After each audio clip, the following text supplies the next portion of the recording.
Welcome to ఆర్టే Telugu news. Mancherial జిల్లా లక్షపేట మున్సిపాలిటీలో రోడ్డు విస్తరణ పనులు ప్రారంభమయ్యాయి.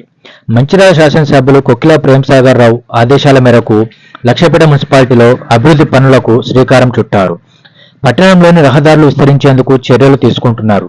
ఇందులో భాగంగా ఊత్కో చౌరస్తా నుంచి పాత బస్టాండ్ వరకు ఇరువైపులా రహదారి విస్తరణకు టౌన్ ప్లానింగ్ అధికారులు బుధవారం రాత్రి నుండి పట్టణంలో మార్కింగ్ పనులు ప్రారంభించారు.